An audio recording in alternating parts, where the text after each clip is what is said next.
that same structure that exists for competition in high schools is easily transferable into drone racing, because drone racing is unique in that it is science and technology, but it's also a sport. You're listening to the Drone Radio Show podcast, the show about drones and the people who use them for business, fun, and research. Hosted by Randy Goers. Hello, everyone. This is Randy Goers, and welcome to the Drone Radio Show podcast, episode 216. What is the fastest growing high school STEM education initiative today? If you said drone racing clubs, you'd be spot on. Just do a web search and you'll find dozens of articles and videos of high school drone racing clubs springing up all over the country. Drone racing is a great way to engage students in an exciting new sport. And as they build, code, and race drones, they're learning about physics, electronics, aerodynamics, computer programming, and a host of other STEM-related topics.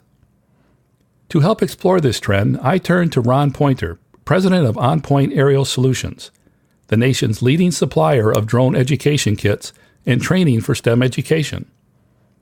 In this episode of the Drone Radio Show, Ron talks about the rise of high school drone racing clubs, the STEM education value, and what the popularity of drone racing clubs might mean to the overall drone industry. But before we hear from Ron, I want to thank those of you who are supporting my funding campaign. Now you have the option of making a one-time donation in any amount by going to droneradioshow.com/donate. Whether it's $1, $100, or much more, you can help defray the cost of production and keep the podcast going and growing. And if you'd like to make a monthly contribution, you can still go to patreon.com/droneradioshow. So let's learn how high school drone racing clubs are advancing STEM education with Ron Poynter of OnPoynt Drone Solutions. Let's pick up the interview where I asked Ron to introduce himself. My name is Ron Poynter, and I am the founder and owner of OnPoynt Drone Solutions. We are a drone education company in that we sell drone education kits to typically middle schools and high schools across the country. Ron, your company does a lot of work with high schools. Can you give us an idea of what's happening at the high school level in regard to drones and STEM education? We've seen an interesting trend over the last year and a half in that high schools have been setting up drone clubs and putting together drone racing teams. And so in our business, we sell essentially most of our kits are STEM education related. We started offering drone racing kits about 2 years ago. And we were surprised to see last year that they were about 60% of purchases from high schools were drone racing sets. Are these clubs springing up organically, or is there some sort of organized movement at the high school level? Well, that's a little hard to say. What we think some of it is some of it is a branch of robotics programs that schools are looking to add new technology and new things into their robotics programs. So we think some of it is coming from that. Some of it is certainly coming from STEM educators. These racing drones are still kits that have to be assembled, put together, configured, and almost all of the same things that you need to learn and understand putting together any kind of a robot, whether it's a ground robot, a marine robot, or an aero robot, or similar. And certainly a lot of the STEM education drones that we've been offering for the last 6 years, racing drones fall right into that category. They're just a different kind of drone. And because they offer the racing factor, it offers a little competition.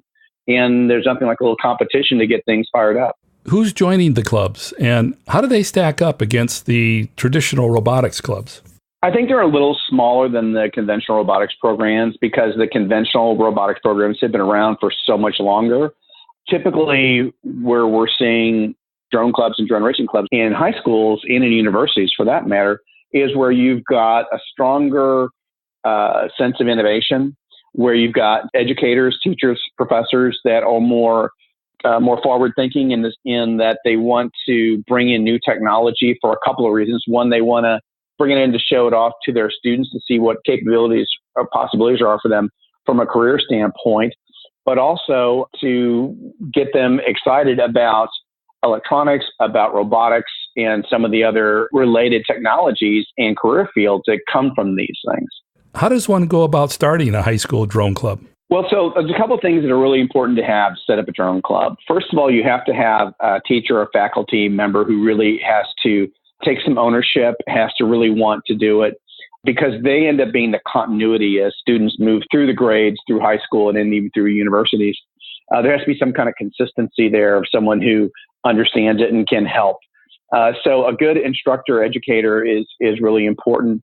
Having a little bit of a budget, obviously. Racing drones are not overly expensive, but like anything in robotics, there's costs associated with the hardware initially. There is spare parts.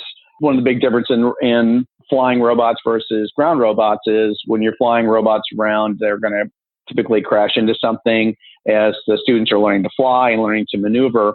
And so they're going to need repair, so spare parts and things like that. A good workstation area, a makerspace, is something that's really good to have, or at least an area where you have the tools, you have soldering irons, you have whatever pieces that you're going to need to put this drone club together and work on these drones is in one place. And then some excitement and some enthusiasm. What we have found is when universities or high schools want to set up a drone racing team, that might be a science teacher or a technology teacher that wants to do that. But what they may not realize is they may have 2 or 3 students in the university or in the high school that already fly racing drones. And so it's a matter of getting the word out and pulling those folks in, because they're going to have some good experience and they'll be able to help the newer students to the technology and to the sport. Those are important things to have. And then having a supportive administration that understands that, this isn't just robotics, this isn't just STEM education, this is competition in sports. There's a big move in universities and in high schools for esports teams. And so drone racing, because of the nature of it, it's kind of on the edge of esports. So it kind of pulls a lot of different things together. Does a high school come to mind that you feel embodies these characteristics? I've done some work with a high school in California, out in Los Angeles, the Force Learning Technology High School. They've got several STEM drones as well as racing drones. They're working on that. There are others in the country as well. Haven't worked with a whole lot of them, but we do support them in the sense that when they're building these drones, and the teachers a lot of times don't have experience with this technology. So we support them in helping with if there's any troubleshooting issues, understanding kind of what the principles are, as well as giving them kind of guidelines on what a good circuit would look like for a race, a time trial race, and starting things, whether they're doing an indoor program with smaller drones or an outdoor program with the conventional racing drones to kind of help support with that. You mentioned the university level earlier. How are drone clubs finding their way onto college campuses? One of the most interesting things has happened in the last 3 years. In April of 2017, the Collegiate Drone Racing Association was established, and the first collegiate drone championship race was held at Purdue University. And there's a great team of students there that set up a drone club, had a maker space where they would come in and work on their drones and build them. And so the drone club started in that sense and became a racing team. And at that race in 2017, there were student teams from 48 different schools that showed up. So they tended to be universities with either technology engineering programs or aerospace programs. So the University of North Dakota was there, Georgia Tech, Virginia Tech, one student from the University of Texas at Arlington. But they came from all over the country for that first collegiate drone race. And they've had collegiate drone races every year since as well. Tell us more about the College Drone Racing Association. So it's been a really interesting thing to watch as the sport has gotten bigger. The Collegiate Drone Racing Association has stood up, and they've been setting the trend and setting standards, essentially racing standards, and kind of the backbone infrastructure you have to actually set up a race. So qualifying heats, setting up, what the courses should look like, and really kind of giving it a good frame from which other schools, if they want to get involved in this, have a framework to start with, so they're not just, starting over or starting blind. So they've been a really good organization from that standpoint. It is predominantly, or was for a long time, exclusively student run. And I believe this year they have a faculty member at the University of North Dakota who is going to take on some leadership of the organization. And part of the challenge that they run into, like a lot of school organizations, is as the students progress through the years, they move on, they get jobs, they go off to college if they're in high school and other things. So having a little more consistency has been kind of a challenge for them. And now I think they have someone who's going to take a more predominant role in kind of carrying the torch and keeping things going so that as new students come into their program, it continues to be able to support what they're trying to do. What does the popularity of drone racing clubs at both the high school and college level tell us about the drone industry as a whole? Well, it's interesting. I think what we're starting to see, back in 2012 and 13, when we started our drone company, drone was almost a dirty word in the sense that it wasn't as common. The association with drones back then were that they were, mostly used for government and combat things. And so it has really changed over the years. And now we're seeing a much greater acceptance of drones in communities. And I think that drone racing has taken some of the mystique or mystery out of what drones are. And it shows it really as a great hobby. It's great for science and STEM education. It's a great hobby for folks to get involved in. And we see drone racers of all ages. Smaller racing drones now, they have ones that are small. They're not much bigger than the palm of your hand. They're great for indoor flying. So now you can see drones that schools can bring into, middle school classes or maybe even younger if they're even more adventurous. But those are great for indoor flying. They have propeller guards around the propeller, so they're safer to fly. And we're starting to see that the racing drone is really starting to make people more aware of what drones are and what they can do. Are drone racing clubs here to stay, or are they a fad? It's like a lot of things. When you have a robotics program at your school, you're going to have some students who are going to get really into it, and robotics becomes a career for them. That's a very small percentage of the students who actually start off in a robotics program. And I think you may see some of the same with drones. It's a great fun sport, a great technology. And some of the folks who get into drone racing, they may very well go on to careers in engineering or in drone industries or drone fields. But I suspect that's going to be a smaller portion. But what it does more than anything is really give folks an initial exposure to what drones are, what they can be, what they can do. And the more they learn about the racing drones, the more they learn about the drones in general and the drone industry and what's going on with that and what the possibilities are. And that's one of the great things about this from the high school level and even the university level is you're really giving students a great initial peek into this technology where they put their hands on it.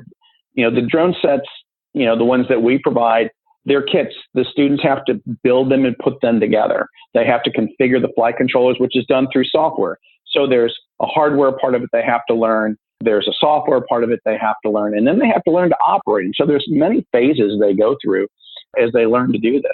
So it's great from that standpoint. I don't know that they get bored with it. I think the only thing that we always recommend is that they use best practices. The Collegiate Drone Racing Association has those.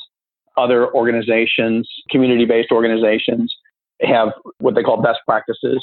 And that's what the FAA wants people to operate within. And those are going to include safety people. Because the pilot's not necessarily watching the drone, you have to have someone there as a safety spotter. So if something's not going right, that they can tell the pilot to land the aircraft. So there's some safety pieces you have to build into it. But that's all part of the program. That's all part of what they have to learn. And it gives them boundaries they have to operate within. I think overall, it's just a great way for them to experience something that is very different. And the first time they sit there with a set of first-person view FPV goggles on and watching this drone fly around, it's pretty exhilarating. They get pretty excited. Ron, you've been involved in the education area for several years now. Can you talk about how drones have grown in acceptance as a tool for STEM education? Yeah, it's interesting. So some of our early customers, the real innovators who started using drones, were actually summer camp providers. They put on summer camps for kids, and they were science related. So some were, coding and all kinds of different things. And they wanted something new and interesting to introduce to students. And so some of our first customers were these summer camp providers, and they're still some of our customers today. So that's where some of our early customers were, and then followed shortly after by schools that were very interested in adopting new technology and exposing their students to some of the newest things. That was, say, 2014 into 2015. And then after that, really we saw a significant increase in interest with schools looking for drone education kits that they could bring into their classroom, introduce new technology. And, it's like anything remote control, students, they get excited by it. And so I think that was part of it, that the teacher could introduce a new technology that the students hadn't necessarily had any exposure to. And we're still seeing that because, the first group of innovators are really kind of involved. And now we're kind of in the early adopter phase where there's a lot of schools bringing drones into their programs, into their science programs, into robotics programs. And so we've seen a steady growth of drones in education programs. Again, some are STEM programs, some are robotics programs, some are schools just setting up drone clubs. And at universities, some of the universities that had aerospace programs, they were kind of early to bring drones in because they were more exposed to it. But now we're seeing it in a lot of engineering schools.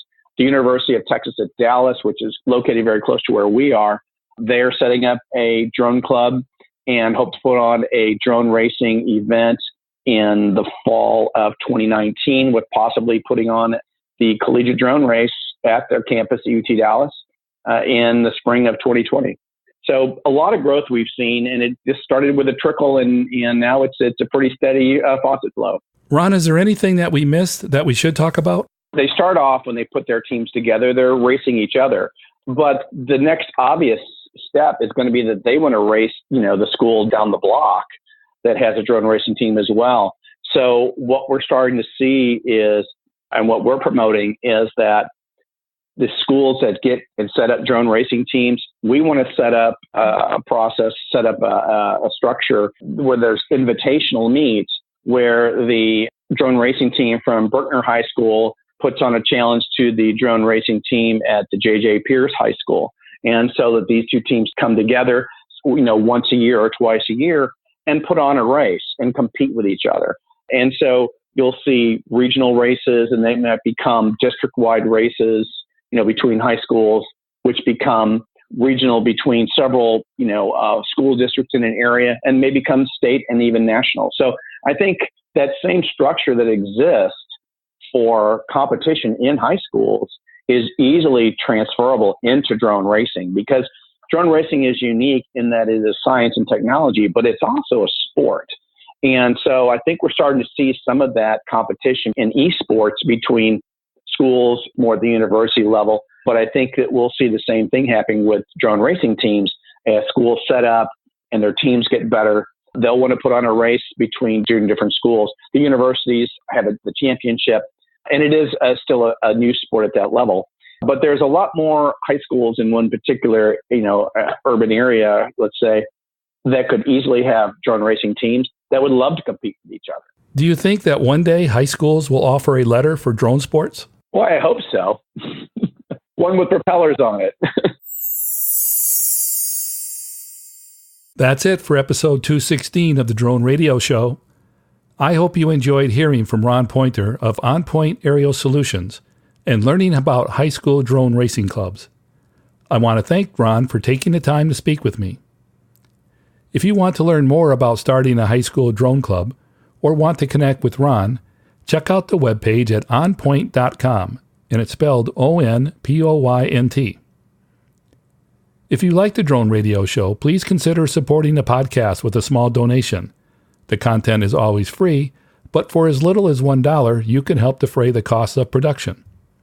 To donate, go to droneradioshow.com/donate or patreon.com/droneradioshow. And thanks for listening. Your support means a lot to me, and I hope you'll listen to more episodes of the Drone Radio Show podcast to hear how others are using drones for business, fun, and research. For the Drone Radio Show, I'm Randy Gores. This has been the Drone Radio Show podcast. More information on today's show can be found on our website at www.droneradioshow.com.